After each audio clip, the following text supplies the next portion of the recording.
Hello, everybody. I'm Brent, I'm Scott. and welcome to Strange Embers, a new podcast. First episode. Would you call it a dark tales / creepy tales podcast? I would say so. Also, a little bit of the history of the season that it is, currently in a lot of places, which is Mardi Gras season. Nice. So today, whenever you're listening, this episode is based upon around Mardi Gras.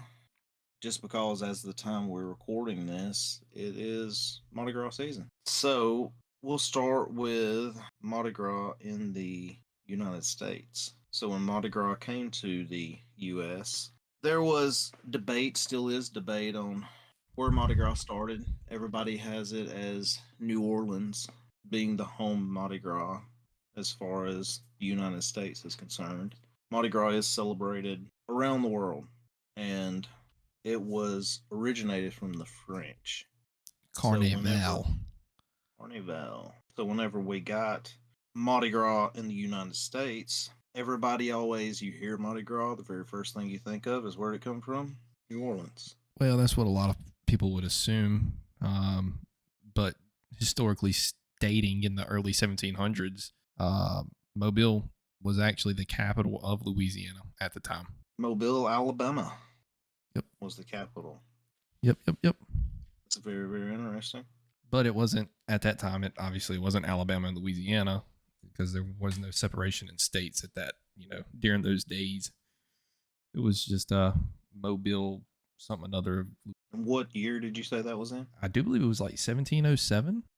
So what I have through some of my research is Mobile, Alabama, is being known as the oldest Mardi Gras celebration in the U.S., starting in 1703, and that Okay, so it was also.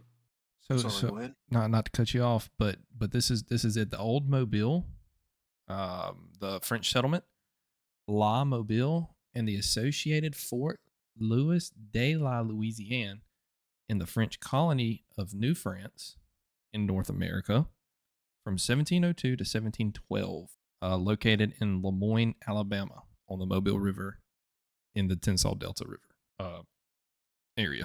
It's interesting. Yep. As far as the research I did, I found that they said Mobile 1703 was the oldest Mardi Gras celebration taking place in Mobile, but it hosted its first formally organized Mardi Gras parade in 1830. So quite some time passed. That was a century later. Yeah. Good gracious! I didn't know it was that long. Yeah, 1830. It's the first Mardi Gras parade in the U.S. What was officially organized? What was the meaning behind that organized date? That particular organized date, I do not know. I think that was just I would have to dig more into it, but I think that was just the first formally organized one where they're like, hey, we're having a parade on this day. This is what we're doing, so on and so forth. I got you. I thought, didn't it, correct me if I'm wrong, and you might not know because I'm not 100% on it, but didn't it have something to do with the battle that was currently going on at that time? They got tired of being in where they were at in it, so to break up the monotony, they did the parade to help out.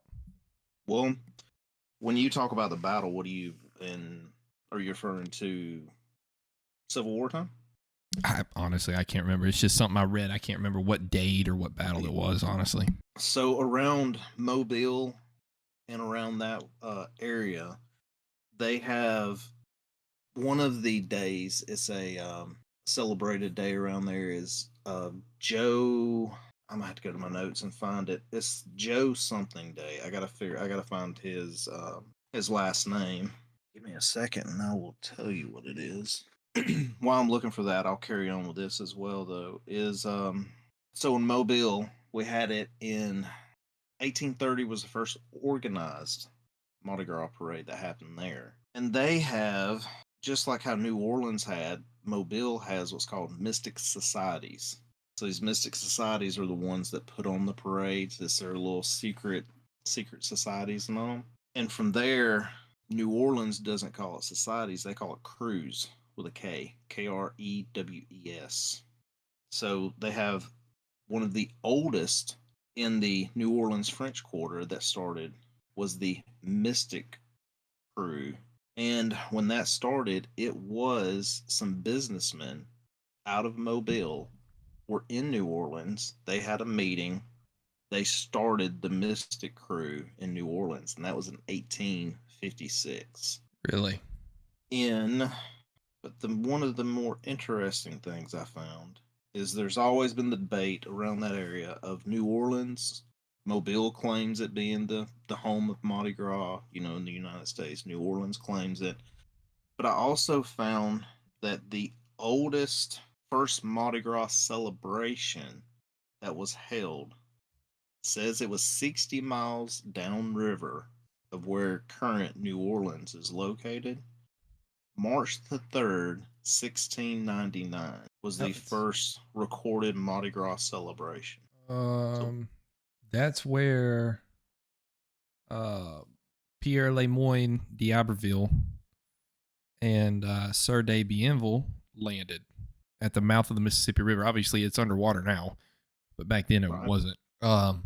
And to go back and on the, who says New Orleans or Mobile, in 1703, the French Creoles that were over here, they actually were holding carnivals, not Mardi Gras, obviously, at the time, and that's whenever the Americans kind of incorporated that, but they didn't call it Mardi Gras from what I've read.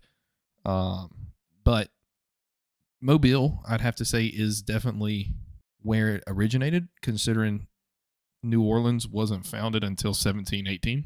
correct. So I guess you could technically say Mobile was The home of Mardi Gras the home of Mardi Gras, the earliest celebration in the United in the States. United States, obviously. Yeah. The name I was referring to earlier was Joe Kane. That's right. That's right. Yep. Yep. Yep. Yep. So down around Mobile, this is a very, very big name, Joe Kane. There's places named after Joe Kane.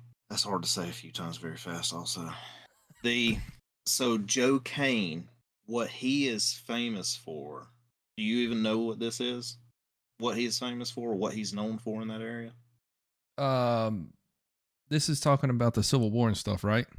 Correct. Where he dressed as the chief.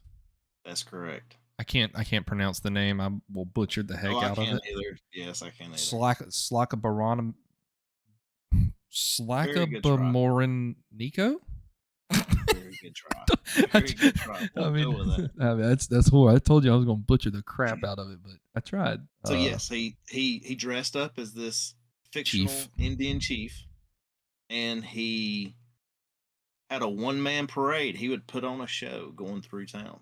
And the reason that he is famous is not just that he dressed up and put on this show, it's because during the Civil War time, Mardi Gras was canceled in Mobile and those, that surrounding area. Mardi Gras was done. Because their Mardi main Gras focus was the Civil War, was was the war. So right? the wartime effort was going on. Mardi Gras was done. They didn't do Mardi Gras anymore, and the only reason Mardi Gras came back is because that is what Joe Kane did to bring Mardi Gras back. He started it with dressing up as that chief and having Mardi Gras celebration. I found that very interesting because there is a lot of stuff to do with Joe Kane all Right. around in the Oh area. yeah. Back to talking about Mardi Gras, some of the history of Mardi Gras.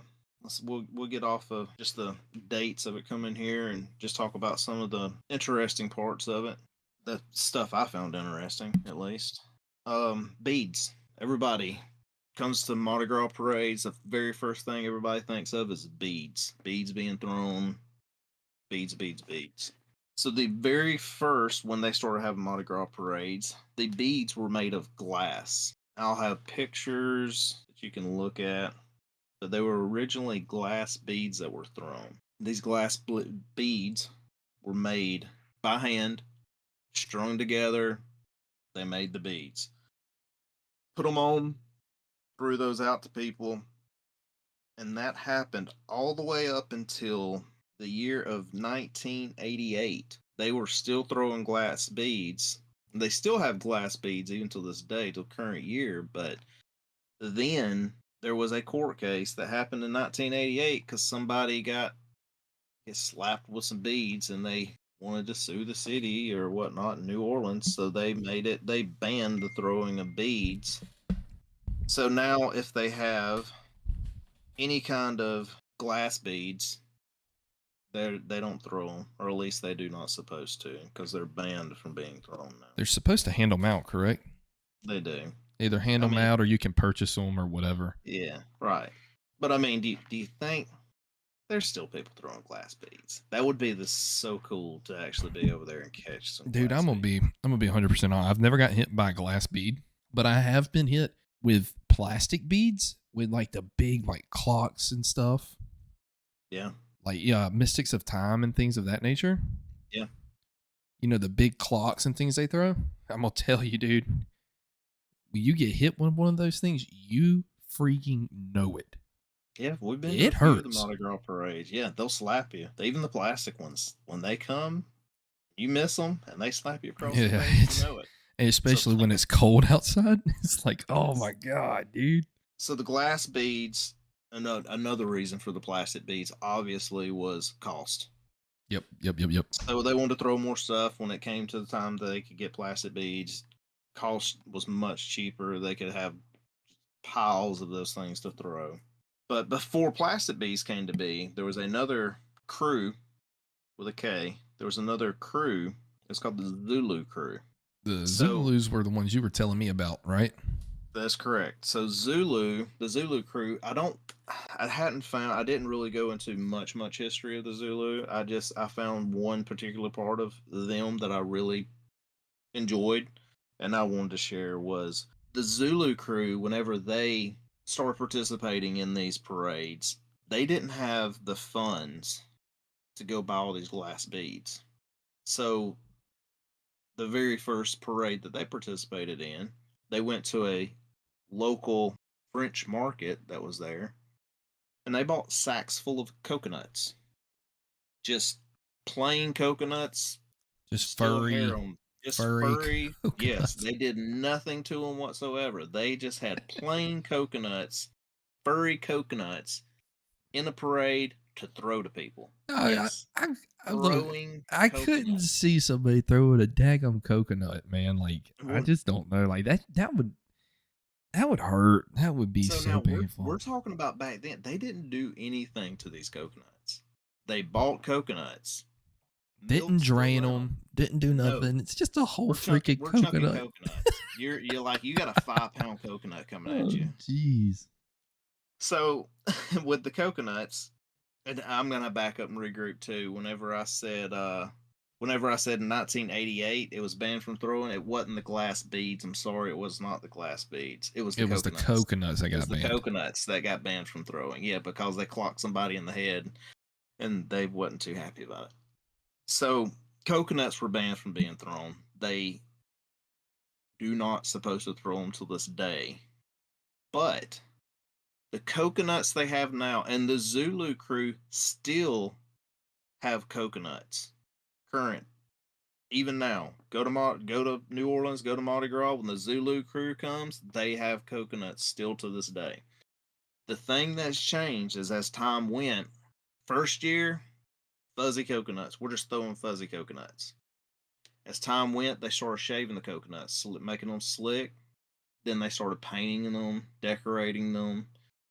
Next thing you know, they're rolling them down the road like bowling balls. Probably. I could see it happening. I could too. Now, the coconuts they hand out, though, they drain them. The milk's not in them anymore. They clean the meat out of them, too. So I imagine... So it's literally just a shell. It's a shell. So we went from multiple pound coconuts to ounces now. Yeah, but they still can't throw them. Got to hand them out. They got to hand them out. And but they said that is a prized possession. If you go down to New Orleans and you're down there and the Zulu crew comes, that is the prized possession. That's what you want to get right there.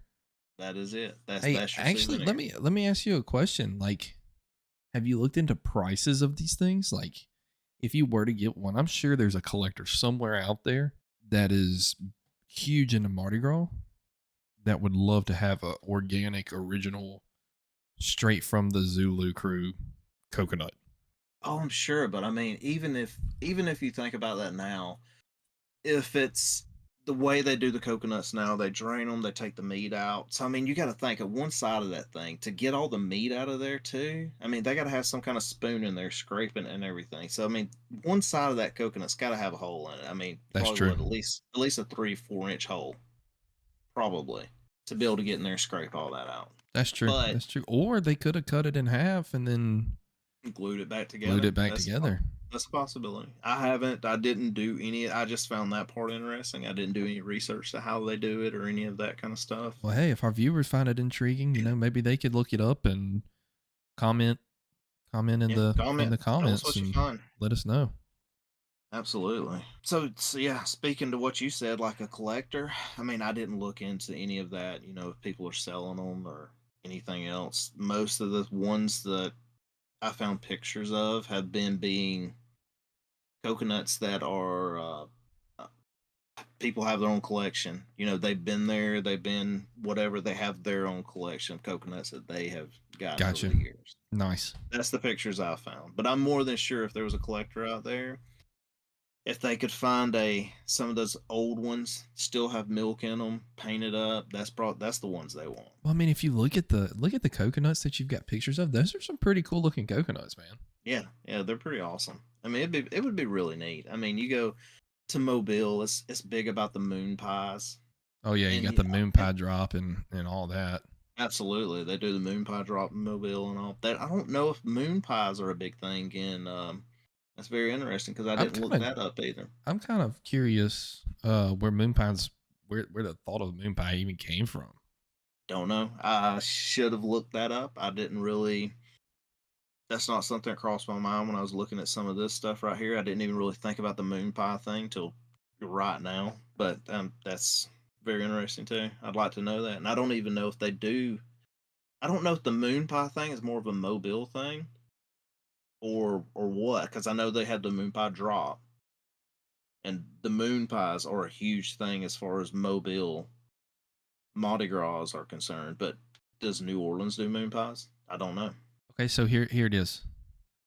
The originating factor of the moon pie. Now, how it got incorporated with Mardi Gras, I'm not 100% sure, but it's folklore. Uh, Repeated and encouraged by the Chattanooga Bakery itself, stated that there was a miner, like I guess a coal miner, what have it, wanted a snack that was marshmallow, graham cracker, and chocolate, kind of like a s'more, I guess. But he wanted it as big as a moon, which inspired the name moon pie. One of the other very interesting facts that I found that they do not, as far as I know, Mobile does not do this. You They would did. have to go. Sorry, not to cut you off, but Go ahead. Mobile was the original beginning of throwing moon pies. It was. Yep. Okay. Do you see anything about if And New Orleans? Did they do it in New Orleans? they just started it, and let's see, here in Lafayette, they're just getting the tradition started. That was written this year. Okay, so moon From pies are making their way over 97.3. there now. Yeah, from 97.3thedog.com. They got a lot of stuff actually on the things that we're going to be talking about tonight, um, which is a radio that's over there in Lafayette. Nice. Uh, it says a lot of people that aren't familiar with Mobile style should know that before 1974, food has always been involved as a throw ever since 1949. When Cracker Jacks were thrown by a lot of crews as a treat for the Reveliers. Cracker Jacks were brought about because the cheap alternative key presented to beads. However, people kept getting beamed with the end of those rectangular boxes. The treats came in, and those box ends were hard and sharp. Since nothing needed to be done, the city of Mobile banned the candied popcorn as a throwabout in 1972. What would be a good replacement? Maybe something a little softer and round, which is where they first throw of a moon pie was the crew of Maids of Mirth in 1974, and moon pie has then been trademarked to the Chattanooga Bakery in Tennessee, and a Mobile. Where did it go? I just lost my place. Anyway, it's become a, I guess you would say, like a, what's the word I'm looking for here? A tradition Yeah. in Mobile. Staple. It's a Yep. staple in Mobile, Mardi Gras time. Interesting. When you said it's a throw, also that's one of the things I've read is they call it their throw, and different crews have what their throw is, and some of the crews throw if you're ever go to some of these, some of them throw out plastic cups, Mm-hmm. and that's their throw. I've heard about Well, that. well, I didn't know that until reading this. That when they throw those, they call that Mardi Gras silverware. Really? Or no, I'm sorry, I take that back. Mardi Gras dinnerware is what they call it. Dinnerware. Nice. Mardi Gras dinnerware. If you get the plastic cups, that's the Mardi Gras dinnerware. Also known as a good cup to hold your beer in. That's right. That is correct. It's a more To expensive conversion of a red Solo cup. so when Mardi Gras started, still speaking about in the States, 1857, there were torch carriers before we had street lights out. So when Mardi Gras happened, there were torch carriers that would carry literal torches. They would go in front of the parade, in front of the floats, hold torches up high to light the streets up so people could see the floats as they came down the street. Well, in that time, most of the torch carriers of that particular time were either black slaves or free black men. Both of them participated in carrying these torches. So they had black slaves and free black people together, Yes, working they would. together, and there was no, I guess you would say, no animosity between that or anything. Who knows? I mean, I don't know. I didn't do a lot of research into That's that kind either. of I just crazy, know though. that, yeah, but it was both. There were slaves and free That's that would strange. carry these torches. So from that, the torch carrying tradition to honor those that carried the torches back then in these parades, this this they do in New Orleans. This is more of a New Orleans thing than Gotcha. Mobile, but they still carry torches to this day. Obviously, they don't need them, but they still have torch carriers to this day. The difference is the torch carriers they have now is this big piece of sheet metal. Basically, it has these. I think most of them have about 3 flames on it. It's like a flat sheet, has a 90-degree, another little flat sheet going up, Kind of like a and torch almost. kind of, but it's long. It's Gotcha. sitting on a pole. It's long, about 3 flames. Some of them have 5 flames wide, something like Do that. you have a picture of that? I do. There'll be pictures, Okay. and they they're powered from kerosene tanks that they wear on their back. I take it like in a backpack or whatnot. They have kerosene tanks that power those torches. So they hold those up, even though not needed now. It's more of a tradition now, and to honor those that carried the torches in the beginning, they don't want that tradition to die, so they keep it going. Nice. So it's just a remembrance. Correct. Cool. But with them doing this, most of the tradition that's been passed down has been through primarily black families. I don't know if they're necessarily ancestors of the torch carriers. I don't know, but this is it's mostly New Orleans black families that still carry these torches now. I'm sure there's some kind of connection somewhere down the family tree or somewhere up the family tree. Um, where there's some kind of connection from their ancestors or something. Possibly. You know, because I mean, there's a lot of cities that continue on with their ancestors' history. Like, I think I was reading in Mobile, like they got a place called Africa Town. Hmm. And there's actually still some folks, from what I was seeing, there's still some folks that live there that their ancestors, that's where they were dropped off in the United States at. Oh wow, interesting. The torch carriers back then were pretty much men. It was just men that did it. Mm-hmm. Now, as this tradition went on and they had these kerosene powered torches, it used to be hundreds of people carrying torches in the Mardi Gras parades. Gum. That has came down now to only a few dozen torch carriers still exist.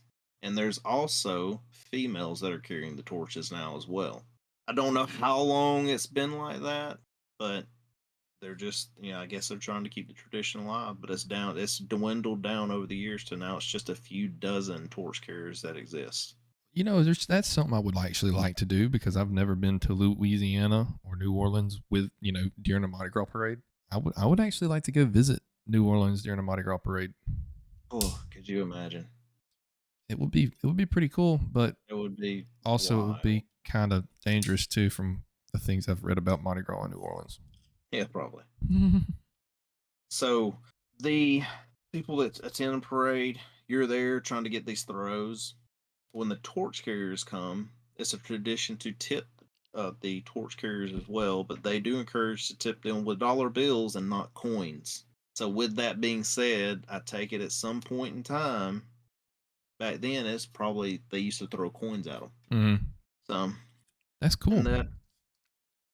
that is about all I have as far as New Orleans interesting Mardi Gras So, information. so it's like you're being a torch carrying clothed stripper. Yeah, pretty much. Sweet. Dollar bills, my boy.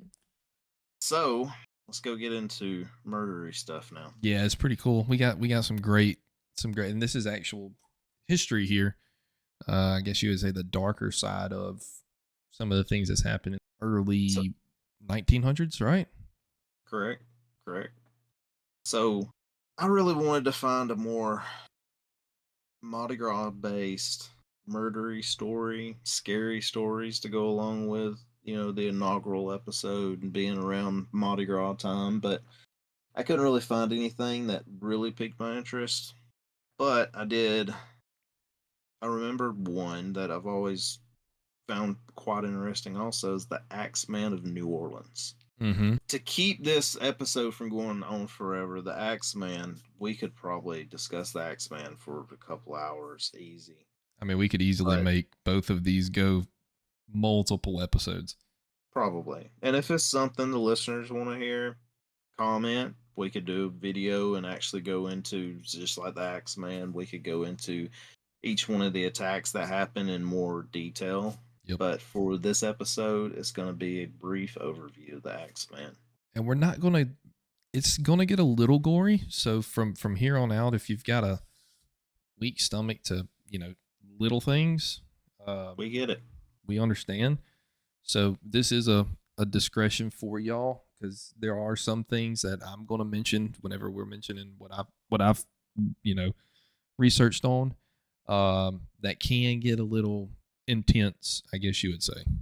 And speaking to that also is this particular podcast there's going to be multiple episodes, lots of episodes that have to do with murdery stuff. Yep, yep, So I yep. mean we'll put the more touchy stuff, we'll try to always give you a heads up. We're not just going to, throw you in the deep end. We'll try to give you a heads up as we're moving into that. If you want to skip ahead, so on and so forth. So as we're reading through this, if we get to gory stuff, we'll tell you, hey, you might want to bump ahead a little.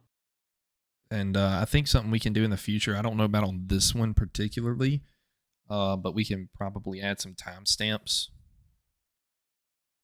When we go further detail on future podcasts or future episodes, um, we can set a time, like a timestamp saying, hey, this is when this occurred, this is when it ended. So we could tell you, So hey, if you wanted to skip. skip, you could skip Right, straight to that exactly. spot and keep going.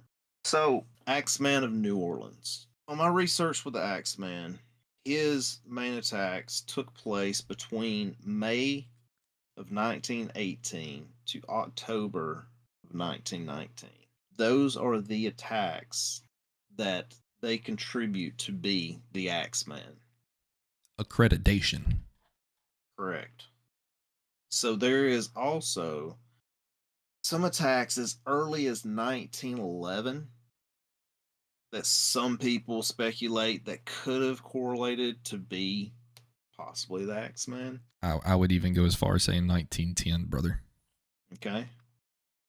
So whenever all the attacks that happen from what's going to be accredited as the Axeman's attacks, they were carried out with an axe. Some of them, he also used a straight razor. Oh, see, I didn't even know that. Yep, there was some of the attacks that a straight razor was used in the attacks as well. Ah. So when I get to the very first two, accredited attacks, you'll see more of the straight razor and axe, how everything kind of plays together. Mhm. So most of the time, on most of these cases, the axe man, he acquired his axe from the property that he was actually at. So whether it be from an axe of, because you got to remember at this point in time, everybody had an axe. It was the early 1900s. Had So I to have mean, firewood. correct. Everybody had an axe at their Yep. house. This is not what this wasn't like the time we live in now, where I mean, you might go to a whole neighborhood and not find a single axe anywhere. Every house had an axe then. So he would acquire the axe from the house that he was at, whether it was in a shed outside, whether it was beside a back porch or whatnot, he would find it, and that's the axe that he would use on each one of the attacks.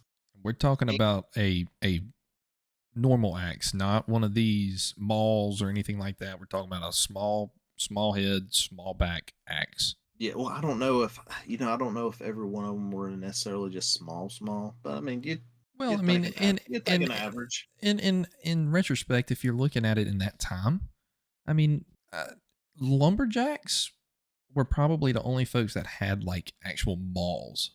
Yeah, I right. mean, because a Everybody family else would splitting a small right log. splitting Yeah, small logs, small trees. yeah. So when he would get these axes from the properties that he would go, and like I said, this is going to be more of a brief overview. I'm not going to go in a whole lot of detail. There's a couple of them I'm going to talk about a little bit more right here, but most of the properties he went to, he would enter the homes by chiseling out a panel on the back door of the home and entering the home through that. So whenever they would go to these houses where the murders would happen, most of the time they would find this panel that was chiseled out of the door, just neatly put off to the side or whatnot, right there beside the door. He did it seemed to be very methodically. Didn't make a Hmm. lot of noise. Didn't make a lot of. So I mean, I don't really know how you're going to chisel a panel out of the door without I, making a lot of noise, but I mean, apparently it happened. you gotta be very meticulous if you're doing that, Yeah. especially with the size of the houses that were back then. I mean, they weren't real big houses, man. No, no, there wasn't going to be real big houses. And then not only was that happening, is he would never even on all the attacks. There's some survivors. There are some survivors from the attacks as well, but out of all these, he never took anything. There was never anything taken from the houses. Just the thrill of the kill. Just the kill. That's it. That's all that would happen. It's just a kill. There's nothing else that would transpire. The majority of his victims that he killed were Italian immigrants. Some of them, it seemed like out of the things I've read, is there was quite a few of them that owned like bakeries, and they wasn't just Italian. Like all of them wasn't just Italian immigrants. A lot of them were business owners, stuff like that. There were Known whatever. people. It seemed, yes, what? Yes, I'm gonna say known people or business owners, known people, Yeah, something. But majority of them were Italian immigrants. The media back then, at that point in time, they pointed at it being the mafia was doing these. I guess because it was Italian immigrants, Yes, I mean maybe. you got Italian immigrants, you got nothing's being taken from the homes. So I mean, is it kind of like one of those when they say that? Is it one of those at that point in time? Was that the narrative that the media was pushing at that point in time or whatnot to kind of push over to the mafia or whatnot with the Italian immigrants? Who Right, knows? right. I mean, there's all kinds of conspiracies that could go behind that. Correct. But criminologists that have studied all this stuff and all, none of them. has found anything to lead to be that mafia was involved in this at all. I mean, if it was mafia involved, after everything ended with the Axeman, the way all this transpired every single time, it's the same MO. Every one of them's done, pretty much the same way and all. So let's just say, we're gonna speculate it was the mafia involved. So if it was, that means they had to have the same person doing this over and over and over. But even after it stopped, if it was the mafia involved, why did this not carry on anymore? It don't add up. It don't add up to me. Yeah, that's a little that I feel like that's kind of a media trying to cover it up, saying, "Hey, no, we don't have a serial killer on our hands." Nope. And they didn't even, which if they want us to go into this more in detail, on a different episode, we can. But they didn't.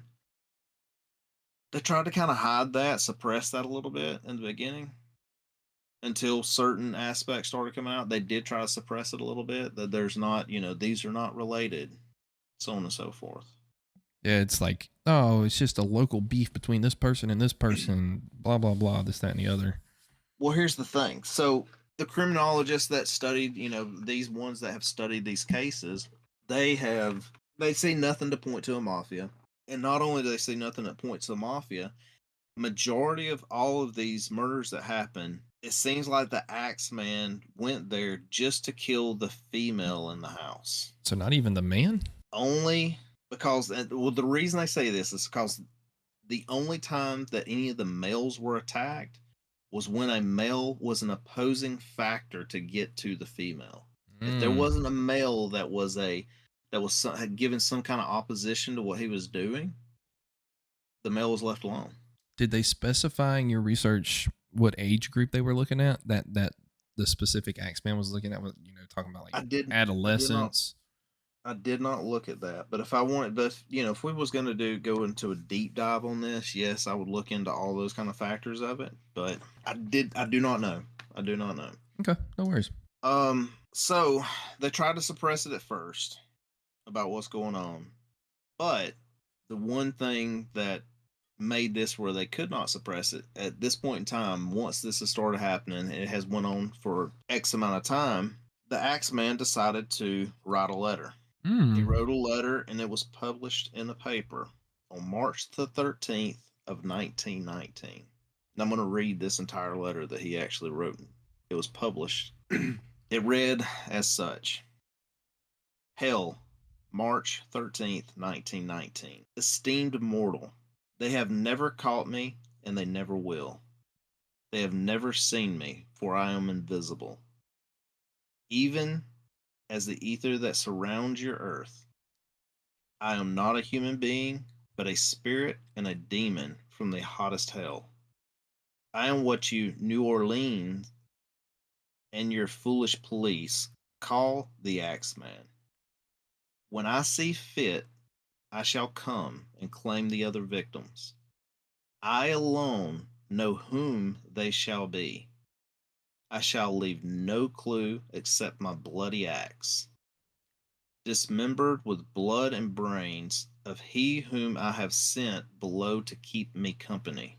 If you wish, you may tell the police to be careful not to rile me.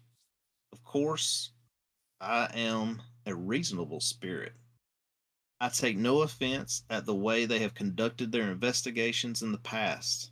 In fact, they have been so utterly stupid as to not only assume me, but his satanic majesty, Francis Joseph, etc.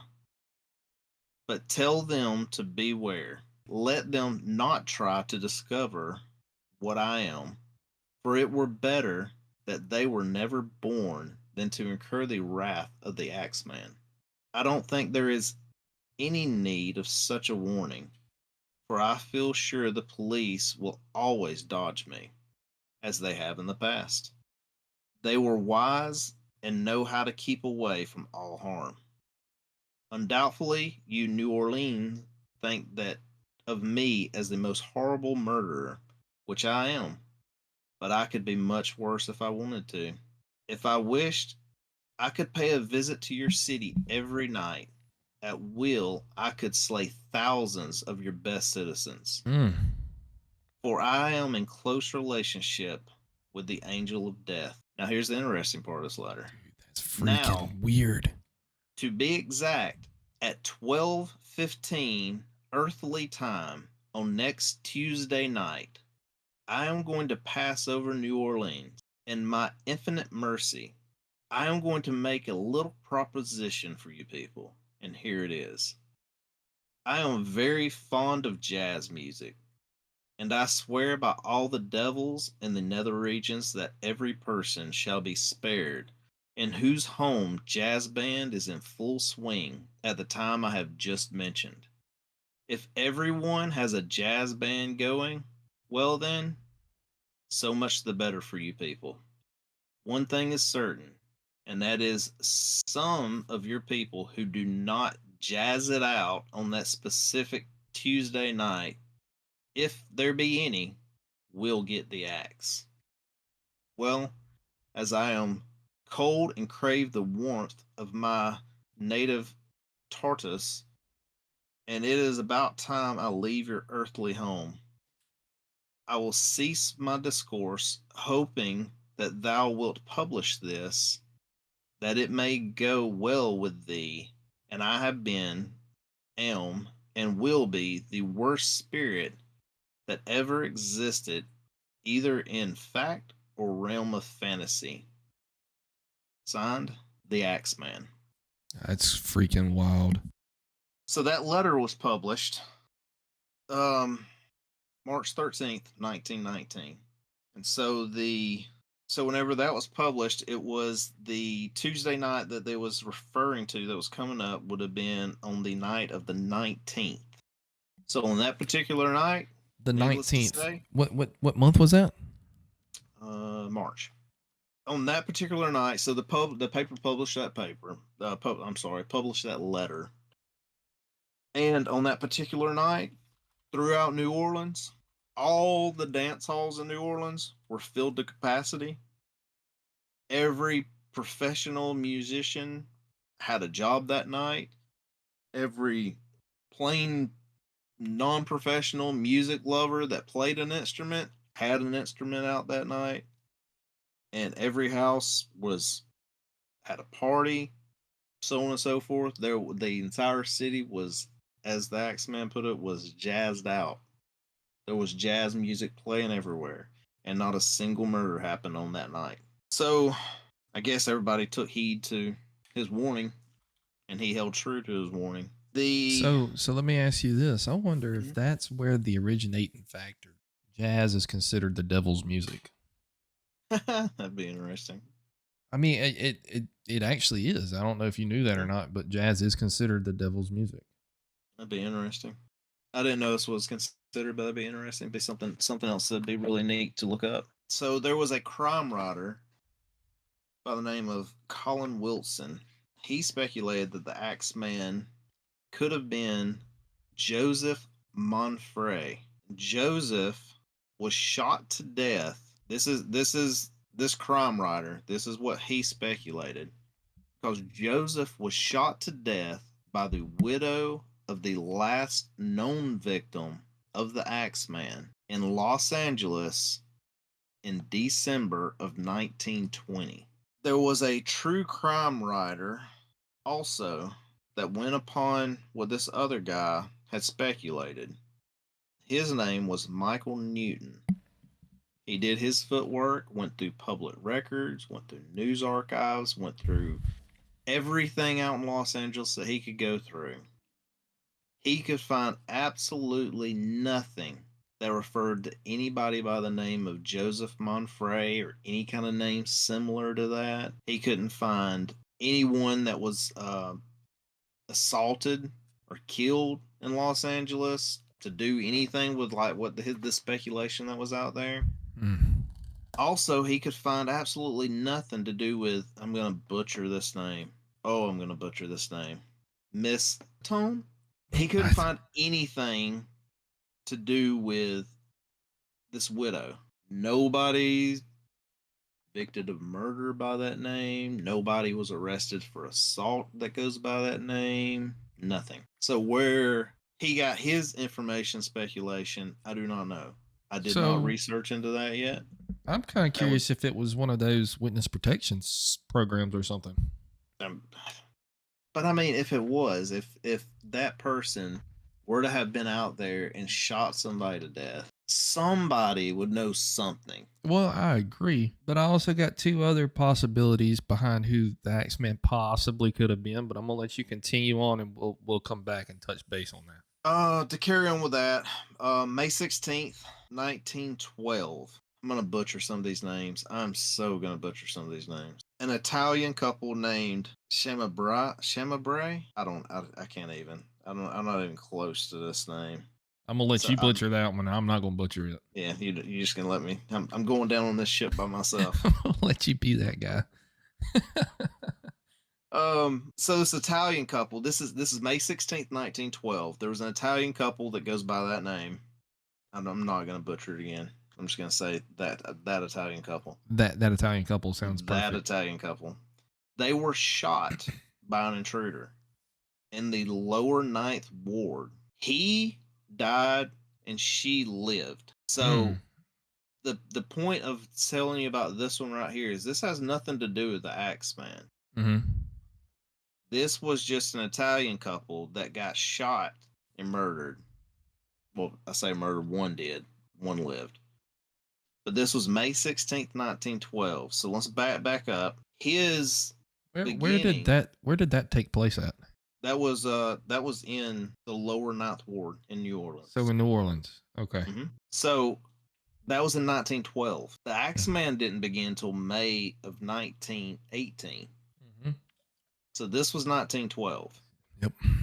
Was this a filling it out trial for him? Was this the speculation on this was it was an Italian couple. Nothing was stolen from the home.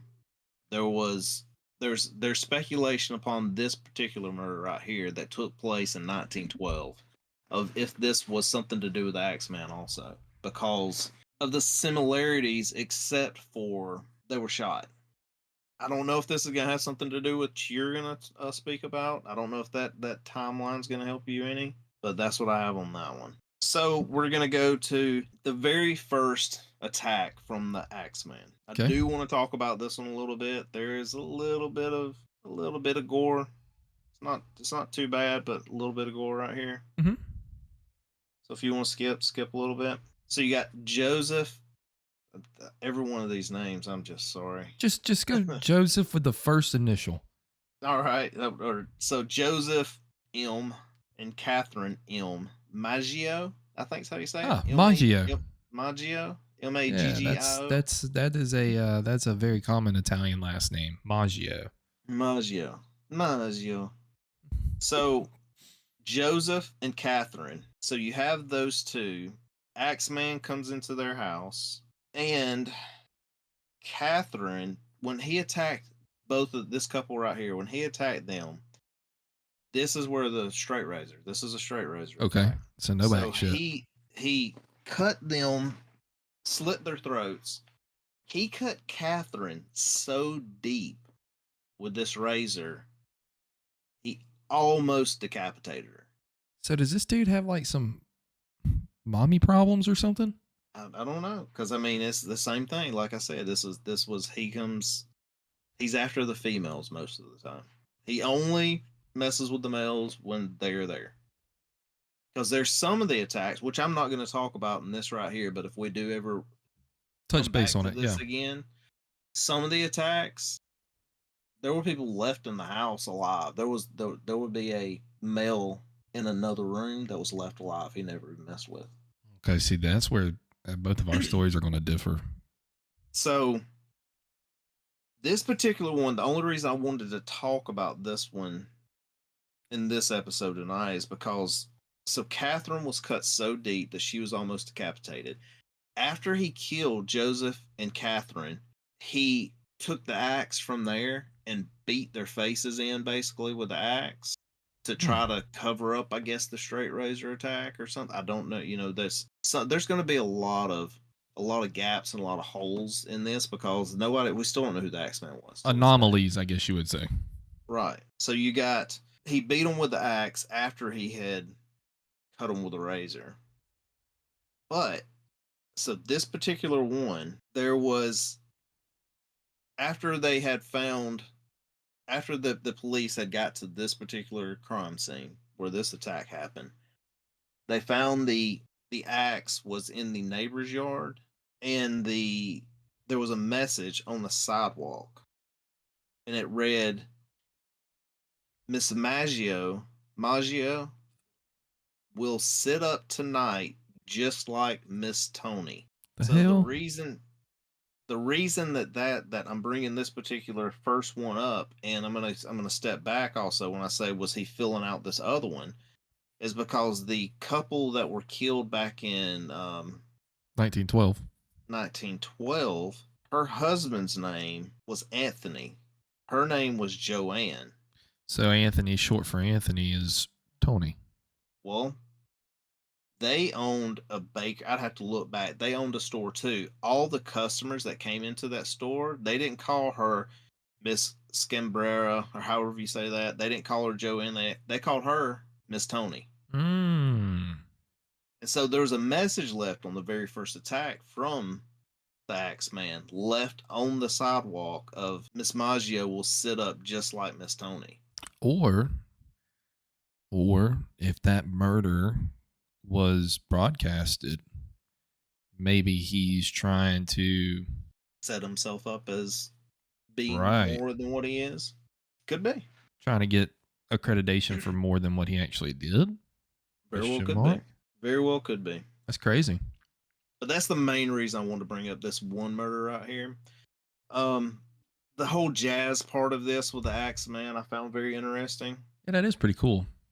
Oh, and I do have one other thing. This is about this very first one also. So this very first kill that happened as well.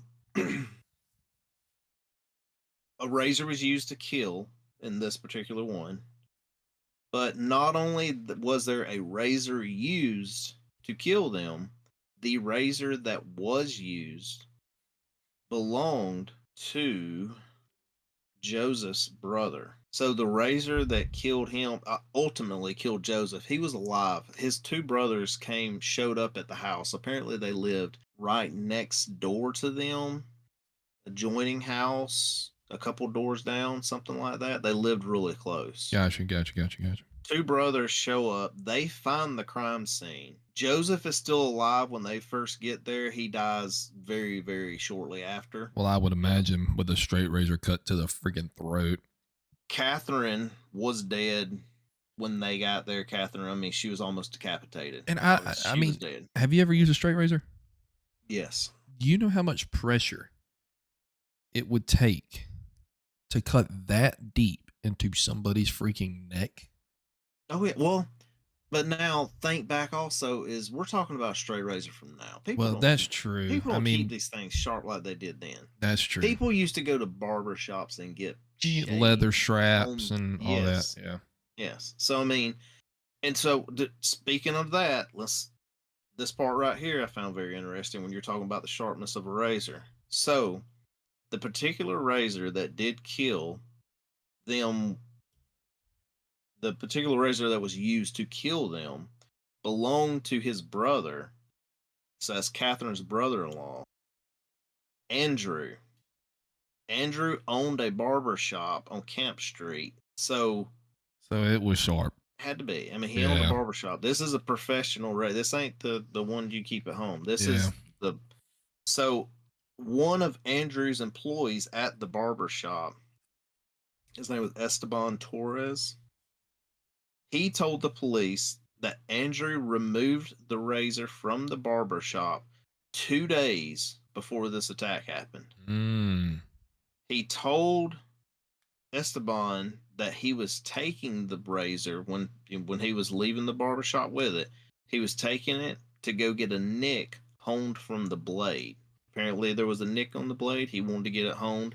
People that don't know what honed is if you have a nick in a blade, basically like sharpening it, you get a real fine edge on there. So he's going to take it to a professional to get it sharpened to get the nick taken out of the blade. So that's what he told his employee of what he was doing with it.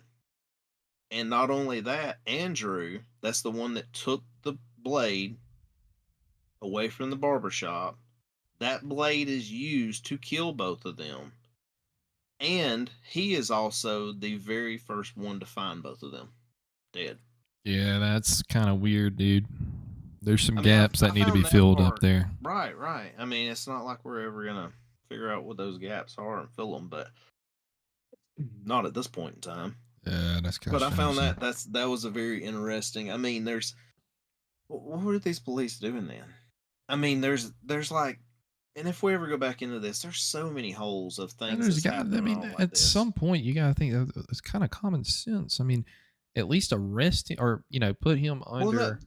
they did. They so this Andrew guy, they. I'm not gonna say they arrested him, but yes, they did question him. They did go through everything with him, but they said there was never a crack in his story, ever. It was always the same thing. All there was never nothing there. So after so long, there's no evidence to point to. I mean, you say there's no evidence. It's his straight razor. It's his, so But I would have liked to know. I mean, if they left that message there, that's not that far away from when the other two were shot. So if that message is still there, I mean, did we not try to find out was Andrew around over that way at that point in time? Is this guy somebody that could have been the Axeman? But to sum it up, to finish off on this, there were 12 victims total that were contributed with the Axeman. 6 of the victims died as of direct results from the Axeman. Nice. One of the victims was pregnant when she was attacked. She survived, and she did go on to have her child as well. Oh, that's pretty cool. If y'all like the story of the Axeman or anything we had to say about him, we could do an episode at some future time and go in more detail about all of the attacks. It is a pretty neat story. I found that one very interesting to be centered around New Orleans when we were talking about Mardi Gras. So that's what I wanted to cover with the Axeman. And then I'm going to cover another one that's very intriguing because it does have to do with Louisiana, also a little bit of Texas, but it's the Voodoo Murderer. I don't know if you've heard of that or not. I do not know the Voodoo murder. So this one is a little drawn out, but it's all adamant detail. So basically, in 1894, there was a child born. Her name was Clementine Barnabette. Her father's name was Raymond. She had a mother and 3 brothers, and one of her brothers' names was Zephyrin, I guess is how you would pronounce it. Okay. We're going to call him Z for short. Raymond was, quote unquote, an abusive alcoholic. He had been arrested multiple times for petty theft, aggravated assault, things of that nature. What year did you say this was again? That was between the years of 1894 and 1909. Okay. In St. Martinsville, Louisiana. So to get away from his reputable crime there, they moved in 1909 to Lafayette. Crazy thing is Clementine would, at the young age of 17 to 19, I get conflicting ages here. Some things say 17, some say 19. She was known to be the head of a religious cult known as the Church of Sacrifice. And that is very important detail here. Okay.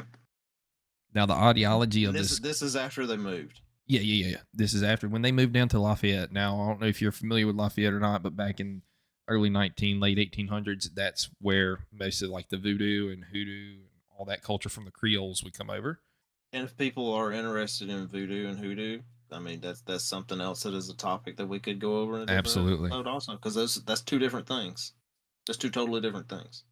Now, the ideology of this cult is where members, I guess you could say, weren't bound to like human law. So anything that the Constitution or anything says, you're not bound to it. And you could become, quote unquote, immortal after taking a life of a human being. She's possibly known to be kind of, I guess you could say, disabled or under some kind of supernatural force, which is kind of where it's got me where the Axeman said, I am the devil.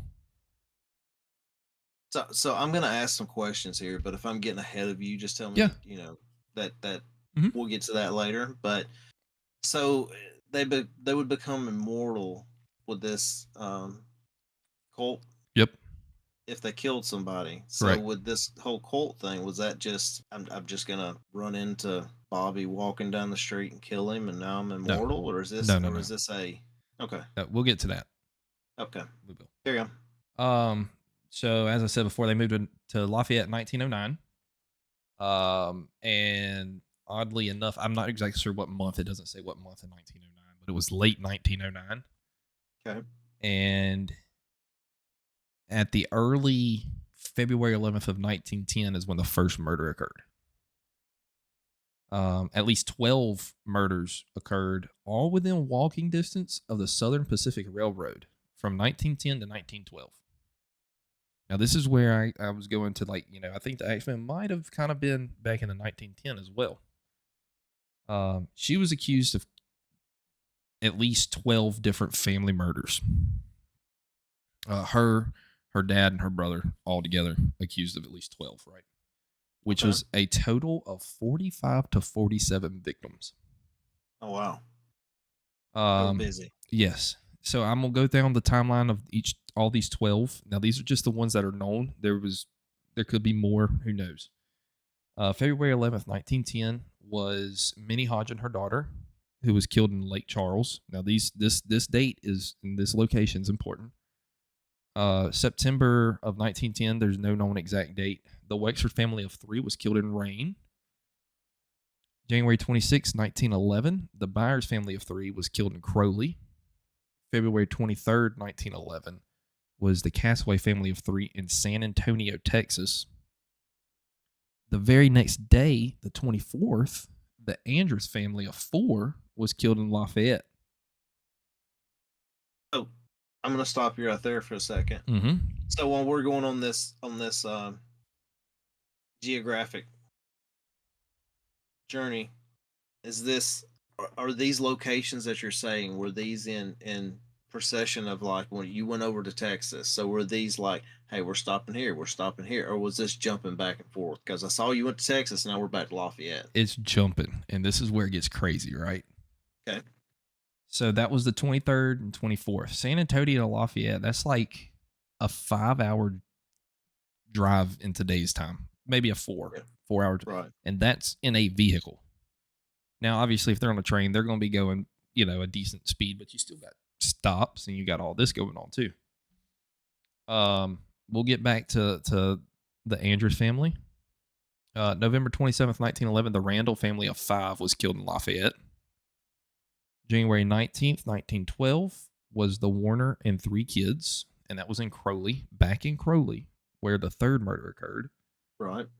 This murder happened 3 days later on the 22nd, which was the Broussard family, unknown amount of victims, and it was also in Lake Charles, like the first murder case, only 2 blocks away from the first house.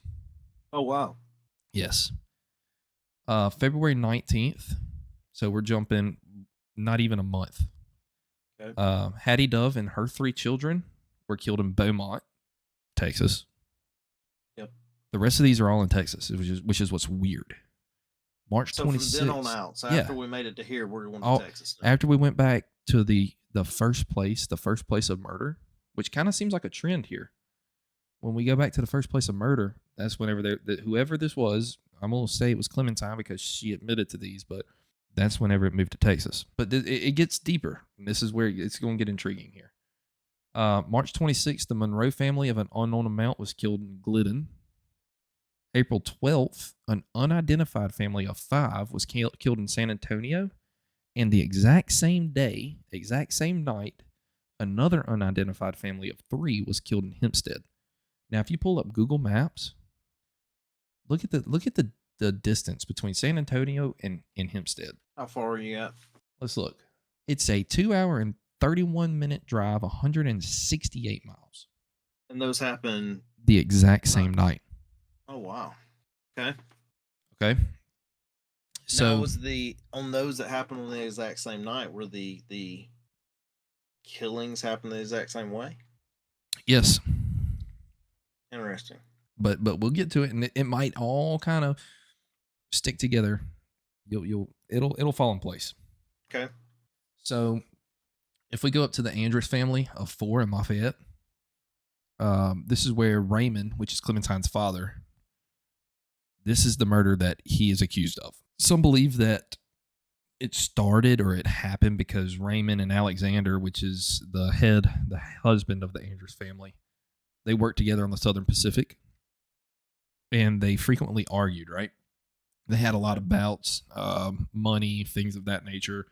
Raymond would borrow money, not give it back, things like that. This was one of the most brutal scenes that was presented in these couple, and kind of the most odd one, I guess you could say.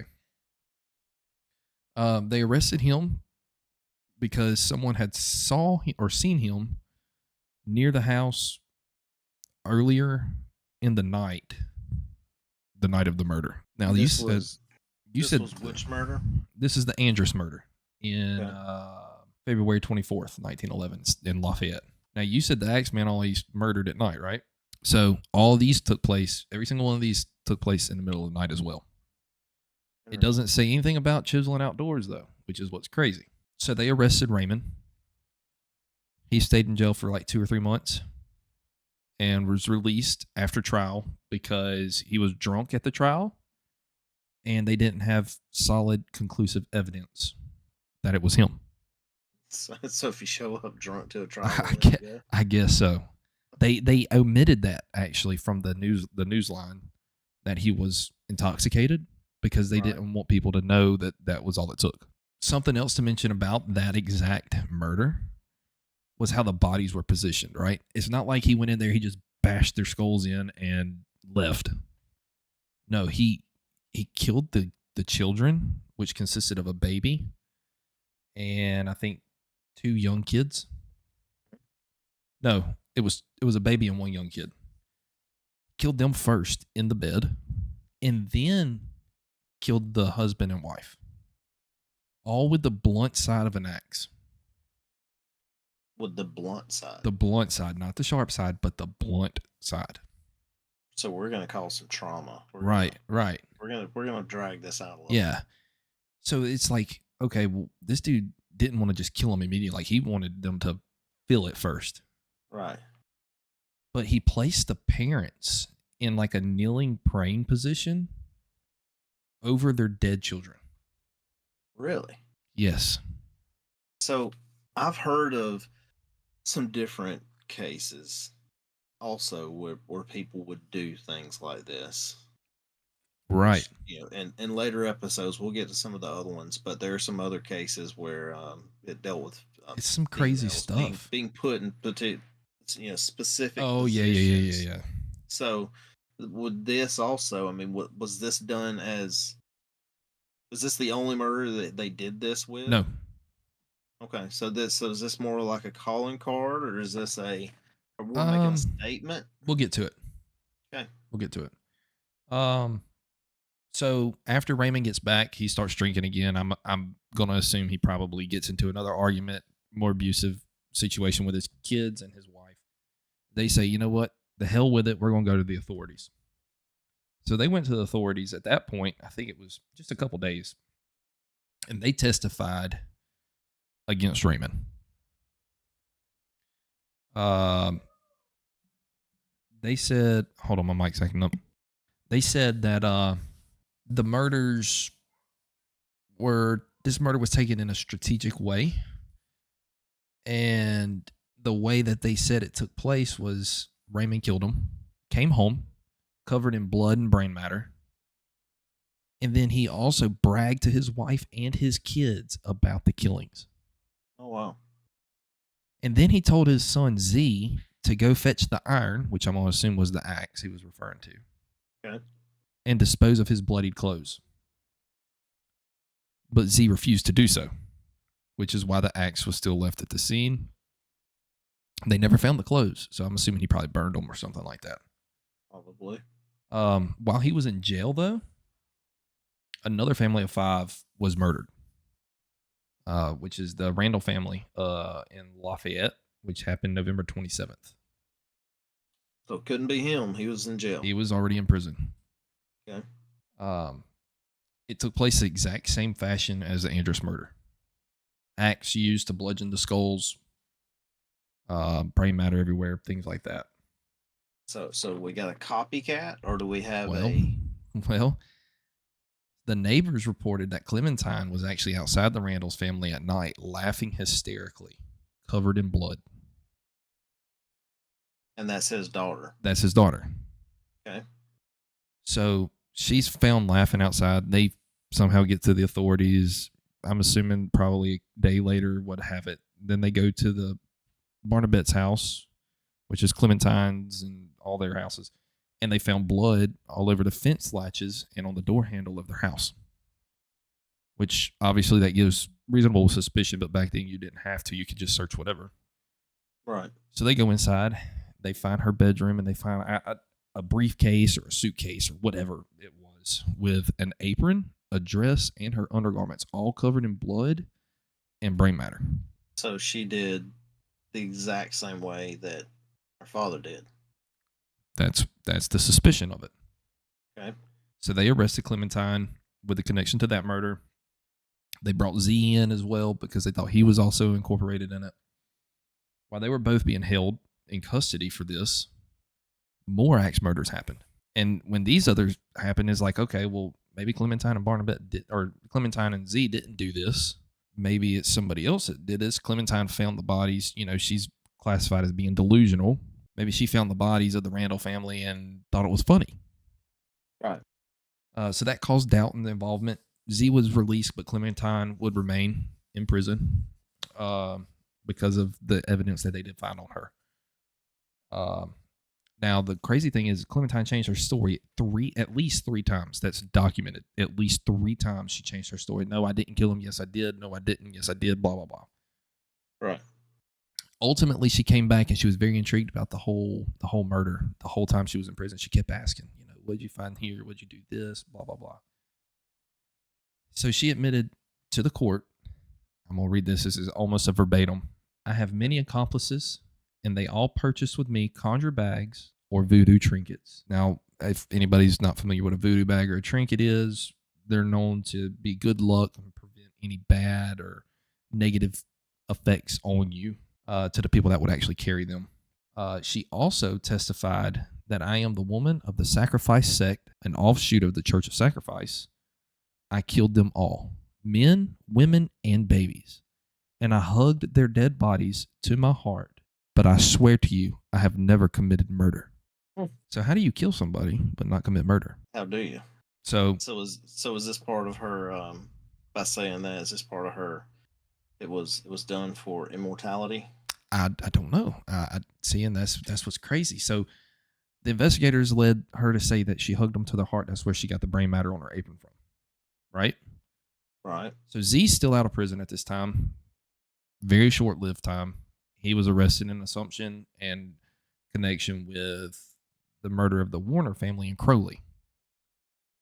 They assumed he was carrying out his dad and his sister's wishes to continue the axe murders because these were killed in the exact same fashion, bodies in the exact same form.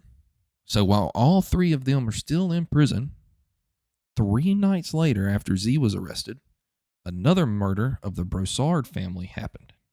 Same fashion, an axe bludgeoned. And this one's the one that only took 2 blocks away from the Andrus family. Okay. Now, what's weird is the Broussards were in-laws to the Andruses. So they think that there was some kind of connection in that case. This is where the religious cult, quote unquote, or the voodoo thoughts came into play. During this case was full of abnormalities and anomalies involving the only site where a blood message would be left. On the wall or the door, it doesn't really specify. There was a message, when he maketh the inquisition for blood, he forgetteth not the cry of the humble, which is a paraphrase and misquote from Psalms 9:12 in the Bible. So with a misquoted verse being left at a scene, kind of led folks to believe that it was a religious cult, kind of making their own version of a verse, right? Right. Now, adjacent to that, there was a message that read human 5, like the number 5. They found How many people were buckets. in? Hmm? How many people were in that murder? The Brossards were Was it 5? unknown amount. Okay. The Randall family was a 5. Okay. This one was an unknown amount. But Gotcha. they found buckets catching blood under the heads of the victims in the bed, which were the children. Wow. The sacrifice sect, which I said before, they believed in blood sacrifices and human sacrifices to become immortal and blah, blah, blah. So this is the only case where they found blood message, buckets of blood, praying position over the children, etc., etc. But this case didn't only use the bludgeon side, it also used the sharp side of an axe. Now, the So preacher... we finally got a little different. Right. There's a little different scenario here. The preacher of this quote unquote religious sect or cult, whatever you want to call it, I can't remember his name, but they did find him. And if the viewers want to go into further on this, we can dive so deep into this. It goes into a freaking rabbit hole. I had to stop. They arrested him in connection with it because he was the leader of this quote unquote Human 5 gang. They found his Bible and he had highlighted or underlined whatever and tagged and everything his favorite verse, and it was wrote in multiple locations in his house and everything. His favorite verse from Matthew, and now also the axe is laid unto the root of the trees. Every tree, therefore, which bringeth not forth good fruit is hewn down and cast into the fire. So this is where it got interesting when you were talking about him being a supernatural force that's close to the angel of death. Was the preacher actually part of this whole Axeman thing, right? Right. Many believers thought that the followers of this cult or the Human 5 were after... Now, this is where it gets weird. You're talking about it's all immigrants from a whole nother nationality. These were specified light-skinned African Americans, whether that be from interracial reaction or birth defect. So, like if somebody was like an albino or very light-skinned, right, they were classified as poor fruit. In every one of these cases was that exact same concept. So they went back and they searched around the Sacrifice Church, and they found that Clementine, at the age of 19, was indeed the priestess of the cult. And now this is where it gets really wild. This is the end of it, but this is where it gets wild. Every single murder that took place, whether it be in Louisiana or Texas, followed a revival that the Church of Sacrifice held 2 to 3 days after. Oh, really?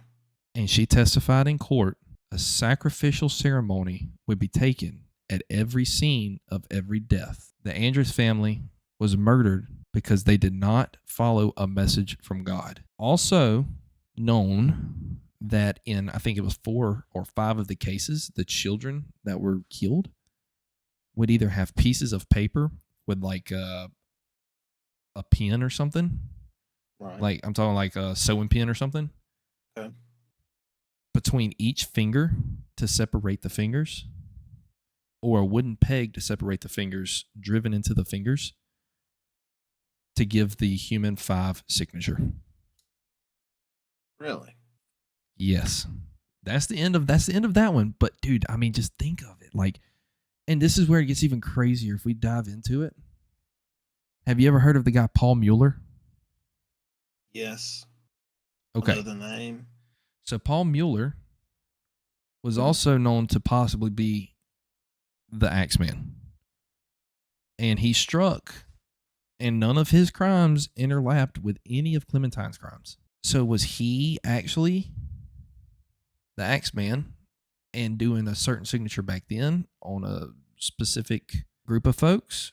And then he's like, okay, I'm not getting any kind of admiration out of this. Let's go to a different group later on because Because and like I said, what years did those end for yours? 1912. Now this is where it gets even crazier though. So three of the Human Five were arrested. The preacher was arrested. After the preacher was arrested, no more crimes happened. Interesting. Also, Paul Mueller left town and went back to Germany, and crimes picked up in Germany about an axe murderer. So think about that. So that's one we're gonna have to go into. Yeah. We're gonna have to go into him going back to Germany. Definitely. That's crazy, isn't it? Definitely. So I mean, there's like so many people. Like, was it the preacher? Was it Clementine? Was it Clementine Z's Raymond's partner in crime? Maybe possibly the mother, because nobody interviewed the mom or the wife. Her name's not even mentioned anywhere, or the other two brothers. None of them were mentioned. Because they're in jail, stuff still happening. It's just crazy. I like it. We're definitely. I want to go back into that other one where these murders start happening over there. After that, I'd like to. Paul Mueller. We need to go into that one. Yes. If the viewers want to go into that, dude, I guarantee it. We can make it awesome. The I enjoyed that one. I didn't know about that one. The Voodoo murders. I did not know that one. That's one that would be interesting to dive deeper into as well. Yeah. I mean, there's so many possibilities we could go into. But that's it. That's all I got, man. I mean, I feel like that was awesome. I mean, and that's what I was trying to tell you the other day. Like, man, like our stuff kind of interlaps very, very oddly. Or maybe the axe murder was part of this cult. Maybe Paul Mueller was part of the cult. Who knows? It's a lot to it, man. So this particular murder that you're talking about, though, that'd be very interesting to go into. I agree. And find out more about that one too when he went to Germany. I agree, 100%. Well, I enjoyed the stories. I did too. It was great. I hope the viewers enjoy it. And everybody that listens to this, this is the inaugural episode. Anybody and everybody that is here to listen, that comes by to listen. Oh, we lost Brent again. So I would also like to go more into Mueller, going back to Germany. For sure. I'm definitely good with it, especially if the viewers, want to go into that or dive deeper into like the Axeman or the Voodoo murderer or the cult or anything like that. I mean, we're all ears for anything. Yeah, any of it.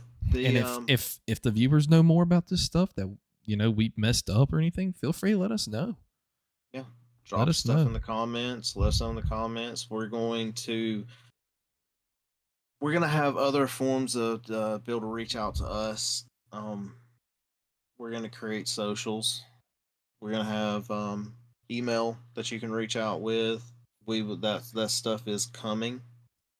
So as that stuff comes, we will share it with everyone. Yep. But everybody that is here for the inaugural episode, I'm glad you're here. Everybody that drops by at a later time to listen to any of this, then if you're dropping by from a later time, I hope this episode is really horrible and ours have gotten a lot better. I agree with that statement.